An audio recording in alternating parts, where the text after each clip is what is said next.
Emma, thank you very much for talking to me.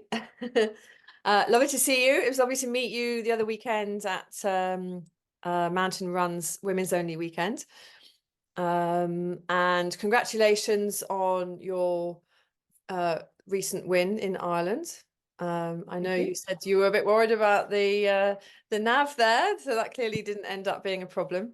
Yeah, no, it's been good. Yeah, it's I've got a pretty busy first half of 2024, so we're just taking each race as it comes, trying to keep niggles under control, of which I do have like a little bit of a niggle which I'm working on quite a bit. Try and keep that under wraps. It's an Achilles issue that kind of flared up. It flares up whenever I do some speed work. So this is why I'm not a sprinter, I'm an ultra runner, because as soon as I run fast, I break.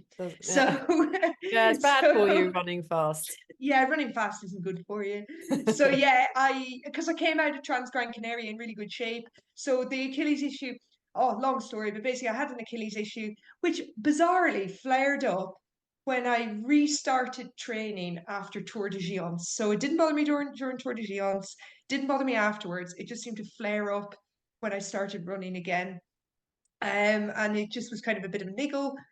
Then I went to Gran Canaria to recce the Transgrancanaria route because Transgrancanaria is a stunning route, but it doesn't really play to my strengths as a race because I'm a much stronger downhill runner than I am uphill, and kind of the first 50 miles is pretty much okay. Yeah, there are some descents in there, but it's pretty much kind of steps up to the highest point at Roccanublo, over 50 miles. So it basically feels like 50 miles of uphill, and then you've got 30 miles of a lot of downhill.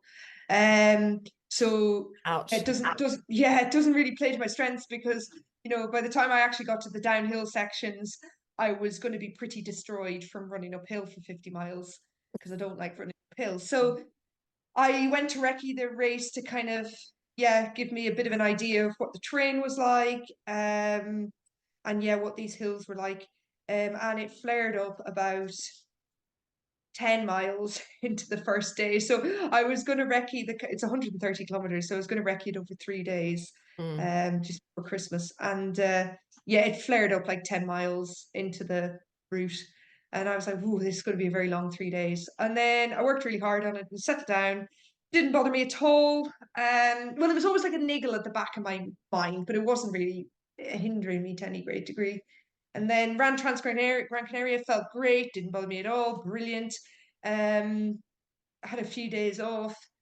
And then just before the Maurice Mullins, like not probably a week, just over a week before the Maurice Mullins, which was the one in Ireland, I did a speed session and just out of nowhere, it just flared up again. It was my own fault, because that's where my life gets really boring. I'm really sorry, but basically I work as a vet, so I end up doing a lot of on-call. I always tend to have like training sessions on my on-call nights, but I sometimes don't get to do them because I'm out on call or I'm really tired or I don't finish late, blah blah blah. So then I was supposed to do a strength session the night before, but I was on call, so I didn't finish till late. So I was like, oh, I'll just get up early and I'll do the strength session, and then I'll do my speed session in the afternoon, in the evening when I finish work. Well, that turns out to be a really bad idea because I'd obviously like beasted myself at the gym session in the morning, went and did a full day of work, and then came home and decided to do a speed session. And I woke up the next day and I was like, oh, that was not a good move. So, and here we are. Okay. Achilles has reared its ugly head again, and it's just getting under control, kind of, but it's still a bit of an issue. So yeah, we're working super hard on that. So I've just started with a strength and conditioning coach. Hopefully the program will start maybe next week or the week after to try and really build that, because I think strength and conditioning is a key element of my training that I neglect a lot. Don't we all? Yeah. Because I'm running too much. Because all I do is work and run. I don't have time for strength. I think you and everyone else. I mean, that's all we all want to do, isn't it? Yeah. So how was that? But you've also just done the Bruce's Crown, haven't you? Yes. This also doesn't help. I do a lot as well. So yeah. So Yeah. how was it during that? Sorry. How was your Achilles during that? Um, it Not was good. okay. It didn't like the tussocks, of which there were many. Mm. So the tussocks in Galloway are um pretty what would you call it? They're Tussocky? extreme, the tussocks. They're very tussocky, but they're not like tussocks that you get in the Lake District, which you can just skip across. They like they like I don't know. It's like tendrils come out and they just like grab your feet and twist your ankles. Oh, So yeah, no, I didn't like the tussocks. They are awful, those tussocks. And Nikki had kind of warned me about the tussocks, but I didn't really understand what she meant by them until I experienced them myself. They are horrific. So yeah, no, my ankles didn't like that. And then they didn't like there was quite a bit of sorry, forestry track in the middle, which my Achilles didn't really like. And it was pretty sore when I woke up on the next day. But actually, it's been okay now again. So no, it's not been too bad. But Bruce's crown probably wasn't the best thing for the Achilles in retrospect. But that's okay. Tendons heal eventually. So yeah. but yeah, I Yeah. suppose hills and uneven ground are Oh to yeah. stretch it really, aren't they? Oh yeah. No. Yeah. But luckily, I'm really good at coping with pain. So yeah, that's a key feature of being an Yeah, that's endurance not really a athlete. good sign though, is it? Yeah, no, Bruce's crown was super. Do you know what? Like, obviously, it was like the first running of this in quite a few years. I can't remember when the race was last run because it was. I think back then it was known as the Ring of Fire, wasn't it? I think. So I can't quite remember when it was run, but this was like the first, like the resurrection of it under Nicky's organization, and yeah, like it's a really good grassroots event, and I really hope it takes off and we can get some more teams. So there was 9 that was supposed to be that was on kind of the start list, but 8 turned up. 4 teams finished, so it is a pretty brutal race. It's very, very difficult, but the concept is fantastic. Like, you know, it's a really wild part of Britain. It's very pathless. I mean, there are some paths, but well, they're more like trods really. Mm. And you know, the navigation in the dark just adds kind of an extra um element to it that just makes it like a super tough event, but such a rewarding feeling when, you know, the 4 of you, you're in a team of 4, when the 4 of you cross that line is brilliant. And you stay together, do Stay you? together. Yeah, you stay together. So um we we were very close together. We actually kind of were like, for most of it, we were in a line. So we had like somebody at the back, and obviously Nikki was mostly at the front because she knows the area better than probably anybody else. I was practicing my navigation, so I can orient. I'm an orienteer, so I do orienteering. But when you get up onto like orienteering is very like detailed map in a small area. So you know when you've got lots of detail, I'm not too bad at reading those maps. But when you suddenly give me an OS map and a huge swath of land to navigate across, I'm not that brilliant at it. So I made a very conscious effort of I had my map out the whole time and I was always navigating. So even if Nikki was at the front, I was always keeping an eye on where we were on the map Coming because up. it's just good practice. Because it, I find navigating, especially in the dark, like quite intimidating. So it just gave me an extra sense of confidence to know that at least I've got 3 people who can all navigate who have my back if we go wrong. So it was brilliant for me. It was a really good learning experience. You know, navigating in the Clag, like the fog was really thick. You know, over pretty featureless terrain. Navigating with, you know, map and compass in the dark. So that was really good. I benefited a lot from that, from having a team of experienced women around me to, Yeah, you know, yeah. make sure me to support me as needed. Well, it sounds like it's great practice for the Felsman because you've got that coming up next, haven't you? Oh yeah, I'm super looking forward to that. Yeah. Yeah, so I've got a little bit of it left to recce. Luckily, the navigation isn't too bad. So I'm hoping that as long as the weather is reasonable, I should be okay. I'm hoping to not have to get the map out. But well, there is 1 or 2 areas like Bleemore that's just like featureless bog. But yeah, I mean, at least the terrain on the Felsman is a little bit more friendly than the Galloway Hills. But I would like to say that I have to admit, I think Bruce's Crown, for anybody who has signed up to do the Barclay Marathons, is a perfect training ground. Essentially, replace the summit cairns with books, and you have the Barclay Marathons. What about the razor wire? No, I suppose the tussocks were probably as painful. Really? Okay. Oh wow. Well, that's some, yeah. Okay, I think you want to encourage people, not put them off. Yeah. No, it's a super bad. I mean, I've already heard a lot of people. So one of the issues with it this year is it clashed with the Northern Traverse.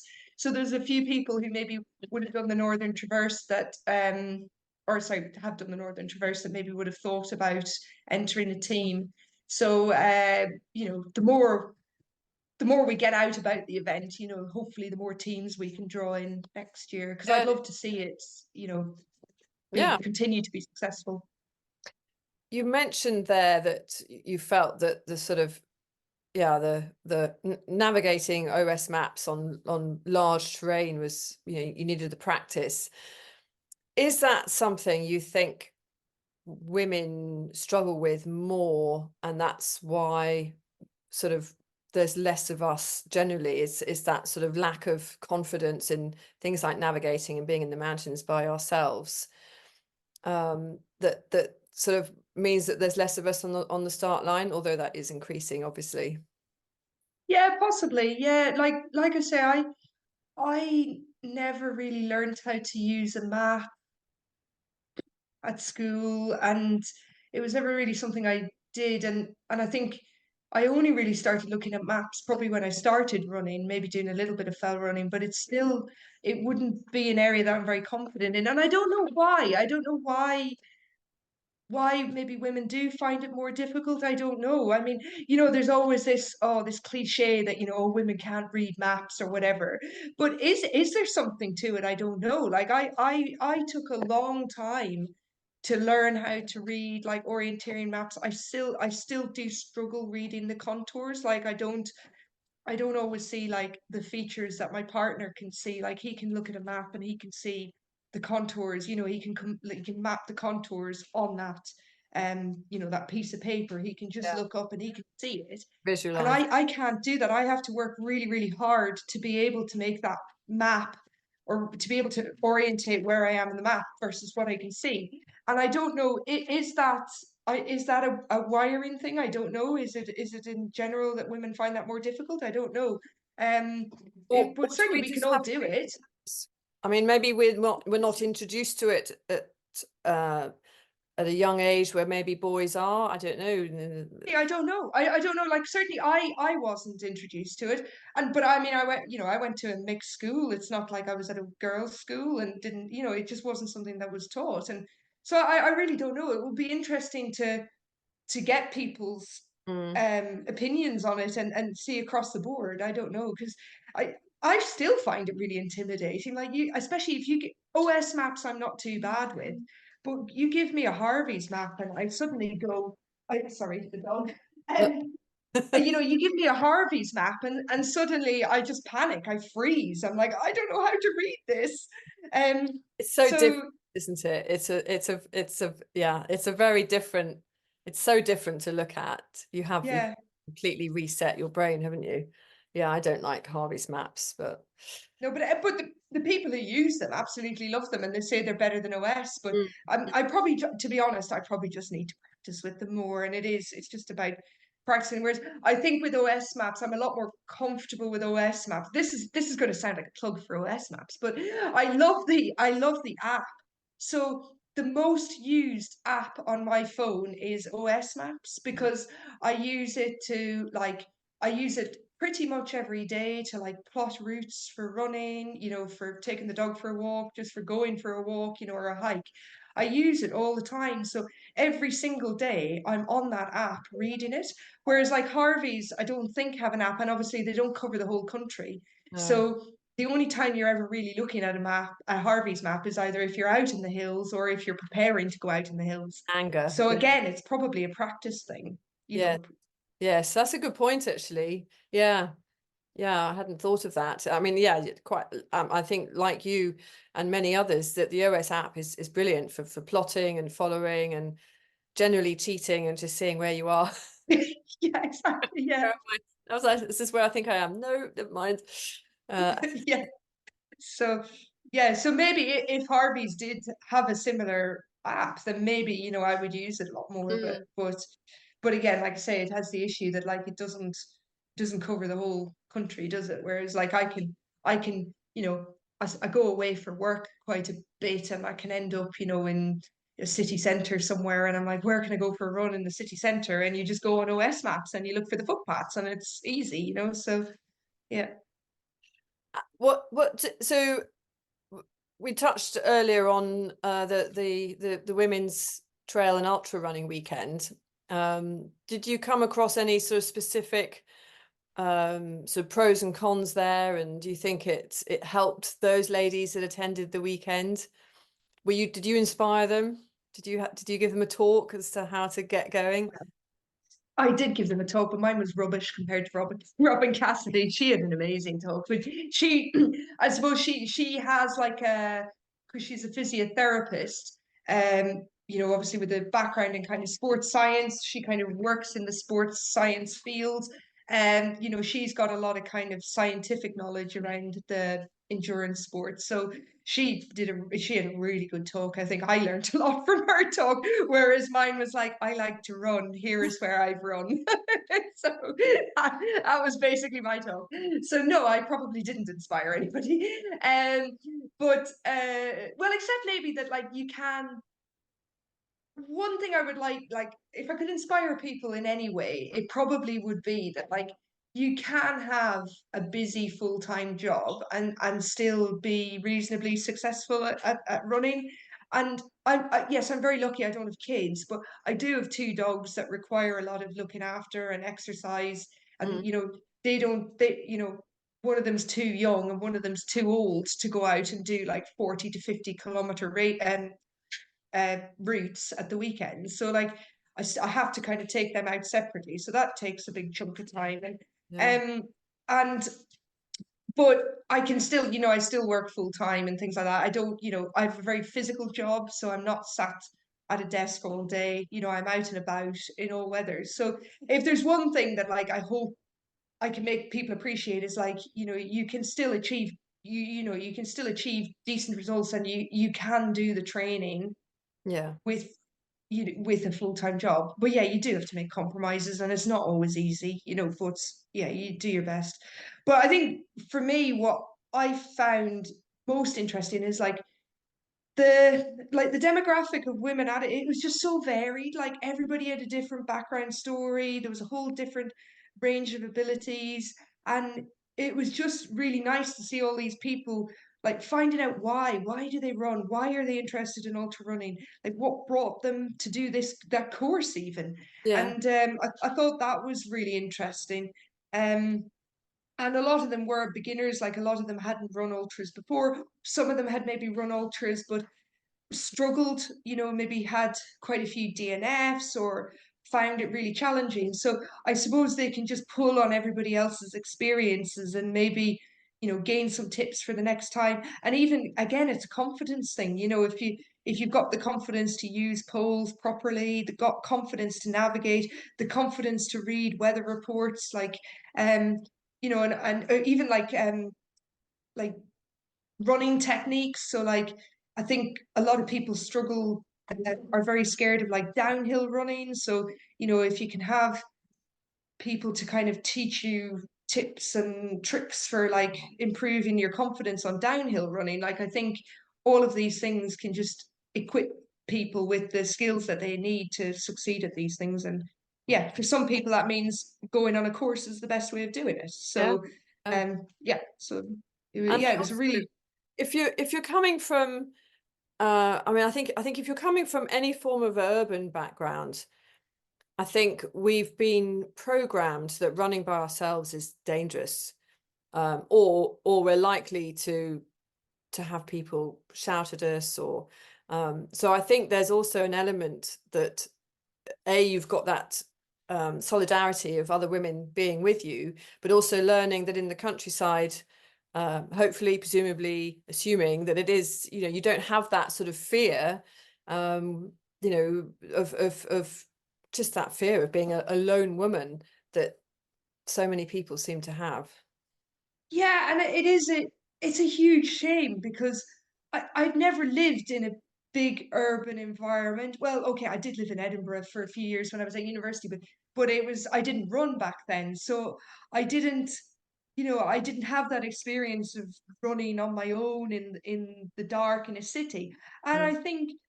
I think it is intimidating. Like I have been, you know, like I say, I go away with work quite a bit, and I can end up in a city going for a run at night, and it is intimidating. And it's so strange how, like, I might not see anyone, but it's almost like the atmosphere is so heavy with Yes. foreboding and it's just so intimidating. And yet I'll go out. I mean, I can go out up in the fells at 10 o'clock at night, and I do in the winter or even in the summer sometimes. Like I'll go up on the fells, pitch dark, no phone even. I mean, yes, don't tell me off. You know, I should be going out with a phone, but I usually, you know, I know the area well enough that I don't. Yeah. And, you know, absolutely no fear whatsoever, not bothered at all. If I see somebody, I'm like, good on you for being out here, you know, like, and it's, I suppose, like, maybe that's a really good point. Like, maybe these people in the cities, um, you know, they've maybe never had that experience of being able to be out in the countryside and feeling safe. So Oh, they don't know what it can be like. yeah. Yeah, 100%. My daughter once said to me, "Aren't you worried about going out at night?" And I said, "Who's going to be out there waiting on the off chance that I'm But going to it's run past at, you know, 9 o'clock at, you know, on a rainy night?" I mean, it's not But going to happen. people say that the same to me. Like, you know, I'll be like in the middle of winter. You know, you know, it might be it's pitch dark at you know 4:30, isn't it? And I'm always going up in the fells. I don't think much of it. And then people are like, "Are you not scared?" And I'm like, What would I be scared of?" Like, and then there's literally there. I am like I say, if I see somebody, they're probably just as mad as I am, and they're probably there for the same reason. So, and if there is somebody that there is there for like um, you know, a Lurking with less intent. a lurk yeah, if they're lurking it's kind of like, well, they're going to be waiting a long time for somebody. Chances are you're going to be able to outrun them anyway. I often think that as well. Yeah, it's like, yeah, I'm probably faster than them. Oh, brilliant. Well, so you got the Felsman next, I think, and then is UTMB the next after that? You haven't got anything in between? Oh, okay, right. So yeah, my post Felsman calendar is a little bit undecided yet. Um, so yeah, it's a bit complicated. But there's a couple of races in there that kind of depend on other things. So um basically the Felsman is a race that I have wanted to do for a very, very long time. I was putting it off until 2024 for a variety of reasons. One, like clashed with other events. Two, this year is the 60th anniversary, which I think is a really incredible landmark for any race. So I think it's quite a special year to be doing it. And I feel fit enough for the Felsman. Like it's not particularly easy race. But when I did the race in Ireland a couple of weeks ago, that was actually a qualifying race for the European Championships, which is going to be in Annecy in the 1st of June. But unfortunately, I may end up in the situation where I have to make a decision between the Felsman and the Euros because they are quite close together. It hasn't really been confirmed yet, but I think my desire is still very much to do the Felsman. And if that means not being able to do the Euros, um, as disappointing as it will be, I have to accept that because um, as I kind of say, you know, when I'm trying to justify these things, like, you know, the Felsman is something I feel, you know, very the whole idea of the Felsman is something I feel very passionately about, and it means this race kind of means a lot to me. And I can't, sorry, the dog. I'm just going to put the dog in the living room because she's doing my head in. That's fine. James, can you take the dog, please? she's running around the kitchen, squeaking things, tearing paper, and like, sorry, apologies. A bit distracting. Very distracting because I don't know if you can hear it, but when there's like a squeaking in your ear, it's not very nice. So sorry. So yeah, so I feel, you know, I feel really passionately about the Felsman because it's such a brilliant community spirit. Mm. Whereas like the Euros is like a very big European kind of, I don't know, high pressure event that I really, really want to do. But you know, it's I want to do it for a different reason. Like the Felsman is a race I want to do because I love the route. I love the community spirit. I love the fact it's not commercial. I love that it's, you know, it's been around for 60 years. It's a navigation event. Like it's a really, I've said the word grassroots twice, but it's a real grassroots event. Yeah. Um, and it reminds me why I started running in the first place. So, Mm. like, I've spent the last year, you know, racing. I've done quite a few international races. I've done a lot of races that, like, aren't necessarily like high up on my priority list, but they're races that I've done because people have kind of asked me to do them. And the Felsman is a race that I am doing just for me. I'm not doing it for sponsors. I'm not doing it for like, you know, anything. Like results. I'm not doing it for the result. I'm literally doing it because I want to do the route, and it's a beautiful route in a beautiful part of England, and um, and that's why I want to do it. So if I choose the Euros over the Felsman, like I'm taking away like what brings me joy, Yeah. like the reason I race. You know, the reason I race is for the race itself, like the beauty of the race, not because there's some, you know, commercial backing or a big sponsor, you know, big sponsor supporting it and things like that. And yeah, I do love those races, but I have to do these other races, these low key events to keep me grounded. Yeah. So if it ends up being, yeah, I have to make a decision. I'm still going to choose the Felsman. So hopefully I can do both. I don't know. That's up to the Irish Mountain Running Association selection committee. It's up to them to decide. But I've given my reasons, and yeah, hopefully they can see that, you know, I am capable enough to do both events. Hopefully, but we shall see. Well, So yeah, that's why I said it's a bit complicated. My season yeah. kind of depends. So if I can't do the Euros, I will probably do the Swiss Canyons race in Oh, lovely. Switzerland. Yes. Yeah, so that's a World Trail Majors race, but Yeah. it looks amazing. Yeah, that does look amazing actually. And I Yeah, think that's one of the sort of benefits of the World Trail Majors is that it's sort of brought to light some races that, I mean, I hadn't come across it yeah, before. yeah, definitely, yeah. And I was looking at it, and it looks a stunning race. So yeah, so we'll see. So then yeah, basically, if I was going to be doing the Euros, then I was going to do Lavaredo, which is a month later. But obviously, if I have to do the Swiss canyons, that's too close to Lavaredo to be able to do Lavaredo. So my season is kind of the middle of my season is kind of all up in the air. But that's how I like it. I like chaos. I like disorganization. I not love not having a clue what I'm actually doing. So so be it. But yeah, the long and short of it is, yeah, that's kind of a bit fuzzy in the middle. So yeah, we had the Transgrancanaria, Maurice Mullins, Felsman, a bit fuzzy in the middle, and then hopefully UTMB. I think we'll see. I am on the start line for UTMB, so put it that way. Fantastic. Well, I will let you go. Thank you so much for talking to me this evening. I wish you the very best. Thank you Um, very much. go for the Felsman, definitely. Go with your heart. I'm sure, Absolutely. you know, you're young. This will not be your last opportunity to be picked for any form of championships. I have no doubt. But and I hope your Achilles, all niggles disappear Yeah, and go away. So thank you very much again, Emma. Really appreciate it. super. Thank you very much.